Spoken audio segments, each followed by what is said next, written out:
Hey there, Big Brother fans. It is Wednesday night.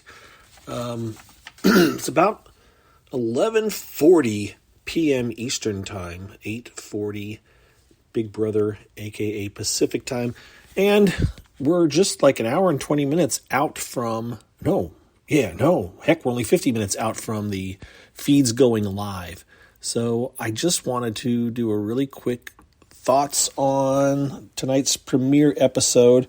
I'll probably talk about it a little bit more tomorrow morning, but for right now, I just was like, all right, what am I going to do? Kill another 45 minutes. So I'm going to talk for just a very few minutes here, not 45 for sure, just to go over what my initial thoughts were, because I was live tweeting it, and some of the things I said were not necessarily accurate in retrospect, and I wanted to clarify a few things, so I thought I would just go through it. So just off the top of my head, people are complaining about it being a bit of a mess. Look, what do you want? It's going to be messy when it's a live show with trying to get 16 people into a house. They've decided they need to do a competition as a part of that, although, frankly, I don't know why they have to have a head of household at the end of the first episode. They could have done started some kind of an endurance competition or something, or maybe eliminated half the house guests and put the other half in an endurance competition. It seems like they could have done more filler, maybe more introductory stuff. Maybe I'm not sure what they can do to make it a little bit less chaotic and hectic. But it is what it is. I'm not going to complain. Like I said, I tweeted it. I'm not going to complain too much about it because you know what? The alternative is we don't get to see the live feeds until the house guests have been in the house for 4 or 5 days, and I'm not doing that anymore if I can help it. So we'll take what we get. So the house guests are all in the house now. The show went off, as I said, okay. Nothing particular. And when I look across the cast of the introductions, nothing really surprised me too much. Although I hadn't picked up that Jasmine was kind of a country girl. I knew she's from like the South, but I didn't know she was a country girl, like on a farm kind of a country girl. At least that's what they portrayed her as. Of course, we hadn't seen much of Joseph. He seemed, if we hadn't known they'd replace Joseph, he would have just fit right in. So, that's what that was. As a couple of people tweeted, the whole Nicole is a cop thing, that was a bit heavy-handed in the way they played it. We get it. She's a cop. I've already said it. I liked Daniel. I will say that again. I think a lot of people like Daniel. I was kind of pleasantly surprised with his whole appearance and his whole evening in the house. Kyle isn't as annoying as I thought he could be. We'll see once the feeds go live in a little bit here how that turns out. Michael, I'm going to give him the benefit of the doubt as long as he's not too... I don't know how I want to put it. Put it this way. When they went into the house, of course, they didn't realize that they weren't the first group to go in, and there is that thought of the first person in curse. And I think Michael would have been the first person in, so he held the door open for other people to go in. Understand, they were the second group, so he would have been at least the fifth person in the house, but he didn't know that. So he held the door open, and he kind of waved at the camera like, see what I'm doing? To which some people said, see, he's a super fan. It's like, okay, we get it. And I know he's a super fan, but I don't know. When you're so full of it that you're kind of waving at the camera, that kind of crosses a line for me, if that makes sense, which is silly. We'll see. These things are all going to come out when the feeds go live and we see what these people are like in reality. But the 3 competitions, okay, whatever. They divided them up. Michael Pooch got this special power. That's the one thing that, I don't know, man. It was just weird how that went. Oh, the tickets. There we go. They went in the house, they get these tickets. So I am Mr. Conspiracy Theory, right? I'm always looking for things that can make me go, is that rigged? Are they doing that? What are they doing? Well, if you actually saw those cards, they actually had numbers on them. They had physical numbers on them. So the production, in theory, was keeping track of who grabbed which number and what it meant. I just think they should have done envelopes and just pull open the envelope and say, this is the competition you're up in, this is the competition you're in, instead of, you got to scan your ticket. I mean, I get it, but just don't. Sometimes you're trying too hard to make it seem like cool. They weren't really scanning any tickets. They were holding it under there. And then Julie they were putting up on board what it was. I'm not saying it wasn't actual, but I am saying it wasn't in true life scanning it. And so that leaves room for people to doubt the reality of it because who's to say they just didn't say, those 3 are going to get that. Those 3 are going to get that. We'll just do this. Hey, we'll do 4 of the same, the first group out there. That was, I guess, a total, fluke. But at the same time, it was like, but it is what it is. So I don't think it was rigged. I just think it just was. I think it could have been done better. Just put the envelopes, put them in envelopes, and let them pull out whatever competition they were in. The competitions themselves, they were okay. The three different competitions, they were fine. They were three different styles of competition.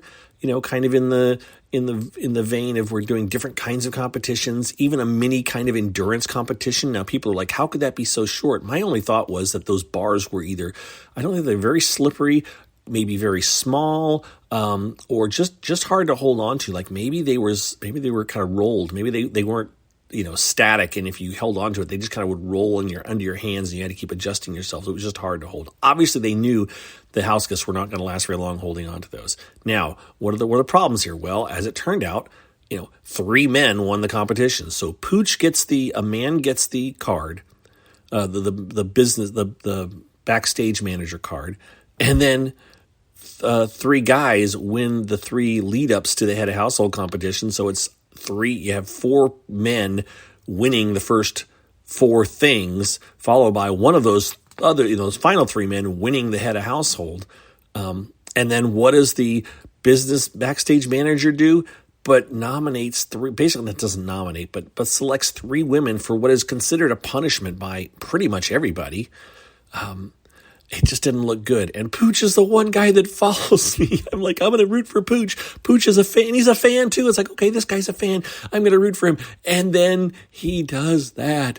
And I go, oh no, you're going to have half the Twitterverse against you because you should have seen it. When you said, I'm just going to pick the 2 losers from these 2 competitions. Okay, that's the way you can kind of say, look, I just picked the ones that did the worst.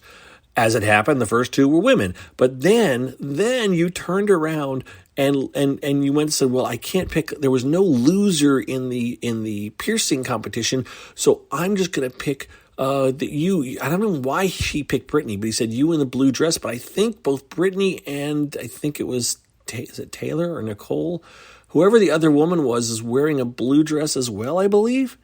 Yeah, Taylor and Brittany were both in blue dresses. And he said, you in the blue dress, and they were both wearing blue dresses. And the thing is, the other people that competed in that earring thing were Joseph and Terrence and Turner, for that matter. So 5 people competed in that piercing competition.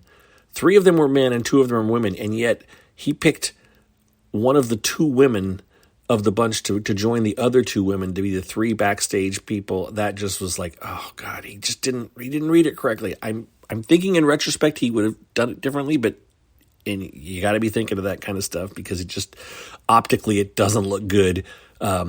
Within not only within the TV viewers, but within the house, they're probably going like, if I was a girl, I'd be going like, geez, we got to get rid of Pooch, man. He targets all the women. Meanwhile, maybe Pooch is looking to set up a bromance with a bunch of the guys. And, hey, look, guys, we're all together. You guys all did really good. You were the 3 strongest. I got this. Let's have a 4-man. I could see a 4-man alliance of Monty, Pooch, Daniel, and Turner. Not that I don't want to, but I could almost see that happen. We'll have to see what happens. But anyways, I really like Daniel, as I said. I want to root for Pooch.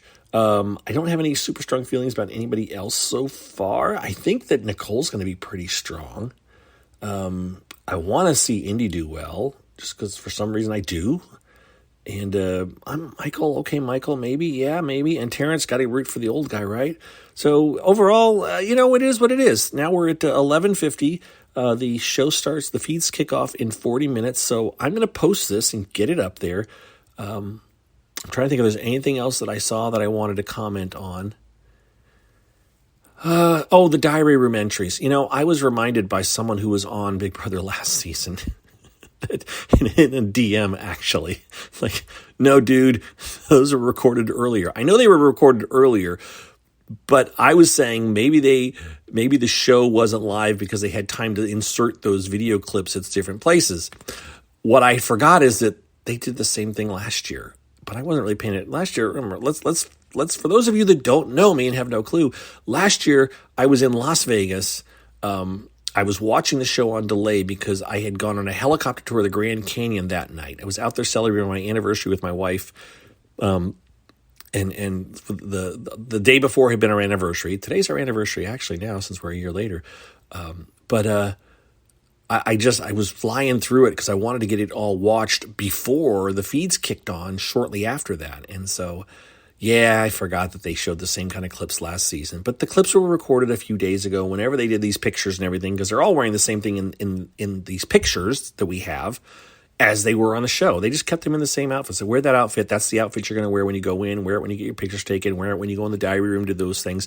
So, it's all, there's no conspiracy. There was no, I think it was live, and getting kind of told by a former house guest that was in it last season that, yes, it was live. It wasn't, it is live. It's not taped. I go, okay, I'll believe you. Anyways, that's it. That's all I got, guys. I'm going to do a mini plug, though, right here before I sign off, just because I may get the most attention tonight or tomorrow. I do these podcasts usually just once a day. About once a day, I'll do these for 5, 10, 15 minutes, something like that, where I'll give you guys all the info on what's going on the live feeds, what's happening, and my thoughts. And it's all free. It's just, you can just listen to it any app, any podcasting app that you have. You can find it. If you can't find it, if you can't figure out how to find it, just let me know. I can point you to it. But the only revenue I get off of that is that there's ads at the end of these. There's like 2 30-second ads, I think, at most. You don't have to listen to them. If you do, great. But I do get a little bit of revenue from that. And then the other place that I get any revenue anymore is from patrons. I have a very small number of patrons. I would love to have more. If you're interested in becoming a patron to support me, there's no special amazing things that you get other than my thanks and literally a shout out occasionally on here for supporting me. But I do appreciate it. I have occasionally given my patrons some insider info, but I would not want to make that a reason for you to sign up for Patreon. If you sign up right now, you can go and you can see pictures from from a couple different trips I've taken over the years, and a picture of me with Elvis, because I got married by Elvis, or we renewed our vows with Elvis last year. So that's all on my Patreon account, but you can want to do it, go sign up. It is patreon.com/BBGOSSIP, and you can sign up. It's a whatever you want to give per month, a flat amount. It could be $1. It could be any other amount above that, but there's no per episode charge or anything, and it's just a flat monthly fee. So even if you signed up today, you wouldn't even get charged until the end of July. Okay, that's it, guys. Now I'm out of here. Thank you to all of my current patrons, and thank you just for everybody else for listening. And those of you that are new followers that have never heard me before, welcome. I hope to help keep you entertained for the next 3 months almost. This show's going to be on until mid-July. So, mid-September. So quite a bit over 2 months. All right, take care. We'll talk to you later. Bye-bye.